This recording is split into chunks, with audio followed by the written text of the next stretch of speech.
Kaos spesial dari Starting Eleven, merchandise edisi Timnas Day. Klik link di deskripsi untuk pre-order ya.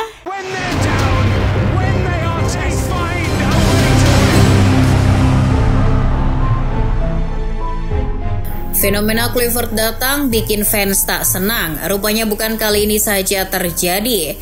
20 tahun yang lalu hal serupa pernah terjadi. Kala itu Kluivert datang ke Newcastle United ketika Alan Shearer sedang sangat dicintai oleh para fans. Secara diam-diam Kluivert ingin menggeser panggung Alan Shearer agar berpindah kepada dirinya. Siasat licik pun coba diciptakan Kluivert agar ia bersinar di Newcastle United. Seperti apa kisah Kluivert saat berseragam The Magpies? Sebelum kita membahas kisah menarik ini, yuk subscribe dan nyalakan notifikasinya agar tak ketinggalan video-video terbaru dari Starting Eleven. Sebagai penyerang tengah yang telah melalang buana dari klub ke klub, liga ke liga, jiwa petualang Kluivert terpanggil. Kluivert seperti mendapat peluang baru setelah pertandingan persahabatan pramusim melawan Newcastle United tahun 2004. Ia jadi terbersit ingin berkarir di Liga Inggris. Sebelumnya, Kluivert hanya mengenal atmosfer sepak bola di Liga Belanda, Serie A Italia, dan terakhir La Liga. Kluivert pun melihat Newcastle bisa jadi petualangan selanjutnya, sebab ia akan merumput bersama Alan Shearer, pemain asal Inggris yang jadi andalan Newcastle di lini depan. Benar saja, keinginan pemain asal negeri kincir angin itu tercapai setelah ia dilepas oleh Barcelona. Di klub sebelumnya, Kluivert telah mengukir sejarah sebagai pesepak bola terbaik. Ia mencetak 124 gol dari 249 laga bersama Barcelona. Kluivert juga mengantarkan Barcelona menjuarai Liga Spanyol untuk musim 1998-99. Inilah yang membuat dirinya begitu dikenal oleh pecinta sepak bola di era akhir 90-an. Namun, banyak yang kaget ketika Barcelona memutuskan untuk melepas Patrick Kluivert ke Newcastle secara cuma-cuma. Hal itu cukup beralasan karena Barca enggan memperpanjang kontrak Patrick Kluivert dengan gaji yang makin tinggi. Terlalu berat bagi Barca. Apalagi Barca mendengar kalau Kluivert memiliki gaya hidup hedon di luar lapangan. Bahkan pernah suatu ketika ia sampai larut malam di sebuah klub Spanyol sebelum besoknya berlaga. Kluivert juga melakukan tindakan indisipliner seperti tidak datang ke latihan. Kejadian ini membuat Barca tak yakin untuk mempertahankan Kluivert. Maka pada 20 Juli 2004 adalah akhir segalanya di Barca. Kluivert pun sejak saat itu berseragam pleret hitam putih. Newcastle adalah klub yang hebat dengan pemain-pemain yang hebat dan saya berharap bisa cocok di sana. Yang menarik adalah Kluivert datang tanpa sepengetahuan Sir Bobby Robson. Bahkan kepala pemandu bakat Newcastle saat itu, Charlie Woods, secara pribadi tidak mengetahui banyak tentang Patrick Kluivert, namun Robson tak terlalu mempermasalahkan itu. Robson memberi kesempatan Kluivert menjalani debutnya pada laga melawan Middlesbrough FC pada 14 Agustus 2004. Patrick Kluivert masuk di menit 87. Ia menggantikan Alan Shearer yang baru mencetak gol di titik putih. Di laga lain, yakni menghadapi Aston Villa, Robson mencadangkan Alan Shearer yang sehat dan memainkan Kluivert. Hasilnya, The Magpies justru kalah. Sejak itu situasi menjadi rumit. Datangkan Wayne Rooney dari Everton, pemain seperti Craig Bellamy mengancam untuk keluar. Di sisi lain, sepertinya Robson berada di pihak pemain lamanya. Dari segi prinsip, Robson tidak sepakat dengan rencana klub mendatangkan pemain muda bergaji tinggi yang meminta banyak. Cukuplah Kluivert saja.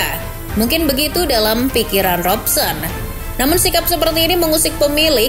Walau akhirnya Rooney tidak merapat dan memilih bergabung Manchester United, masalah di dalam dan di luar lapangan tak bisa dibendung.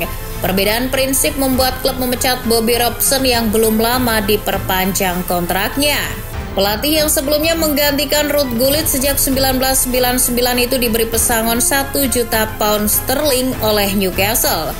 Memecat Bobby Robson dan mendatangkan Kluivert adalah pertaruhan besar. Pasalnya selama ini Robson bagian penting dari kebangkitan Newcastle.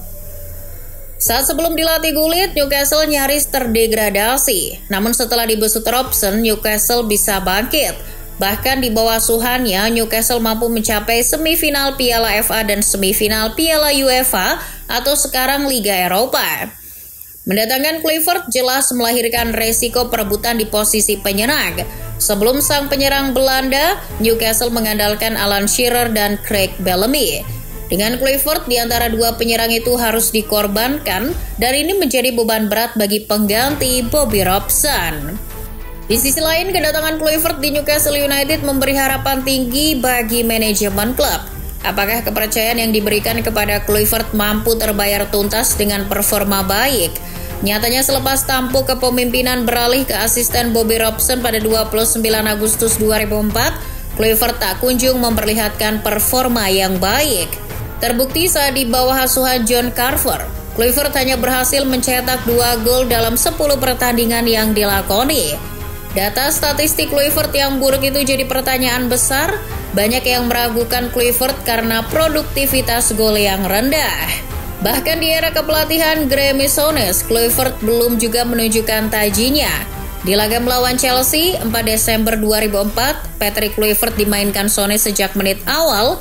Sang pemain diduetkan dengan Craig Bellamy. Namun, Kluivert gagal mencetak 1 gol pun di laga itu. Dan Newcastle harus menelan kekalahan pahit 4-0 dari pasukan Jose Mourinho. Selama Newcastle diasuh Graeme Souness, Patrick Kluivert bisa dibilang jarang tampil. Pemain yang berasal dari Belanda itu bahkan sering tak masuk DSP. Dari fakta tersebut banyak yang meragukan Kluivert sebagai striker mahal, di mana ia digaji 67.000 pounds atau sekarang kira-kira 1,3 miliar rupiah per pekan. Graeme Souness justru lebih banyak mempercayakan lini depan pada Alan Shearer. Persoalan tak berhenti di sana. Kehadiran Kluivert tak hanya membebani gaji, tapi justru melahirkan perseteruan dengan pemain lain, terutama di sektor penyerang. Dengan hadirnya Kluivert, praktis lini serang The Magpies semuanya adalah pemain bintang. Selain dirinya ada Alan Shearer, Craig Bellamy, dan Shola Ameobi. Disitulah ego Kluivert muncul. Ia merasa dirinya lebih baik dari sejumlah striker tadi, tak terkecuali Alan Shearer. Kluivert bahkan menilai keputusan Souness memainkan penuh Alan Shearer tak tepat. Harusnya ia menempatkan dirinya dengan Craig Bellamy yang lebih cocok. Sebab yang pantas dan layak adalah dirinya dan Craig Bellamy. Meski sudah mengutarakan apa yang dirasakan, Souness tetap saja menaruh Shearer di line up Newcastle United.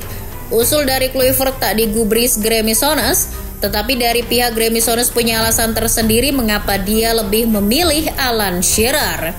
Sebab Alan Shearer lebih ngeklop dengan formasi yang dimiliki Graeme Souness. Pelatih Newcastle United kala itu memakai skema duet 2 striker, sementara Patrick Kluivert terbiasa dengan 3 pemain di depan. Kluivert sendiri adalah tipe penyerang yang membutuhkan umpan dari sisi sayap, sehingga strategi kombinasi 2 penyerang dari Graeme Souness tak mampu dimaksimalkan dengan baik. Jadi, masuknya Patrick Kluivert ke Newcastle United ini tak begitu berpengaruh pada performa klub di Liga Inggris. Terbukti The Magpies hanya mampu finish di peringkat 14. Karena tidak berhasil finish di 10 besar, Patrick Kluivert memutuskan hengkang dari Newcastle. Kebetulan dalam klausul kontraknya, Kluivert bisa meninggalkan St. James Park secara gratis ketika klub tidak finish di posisi 10 besar.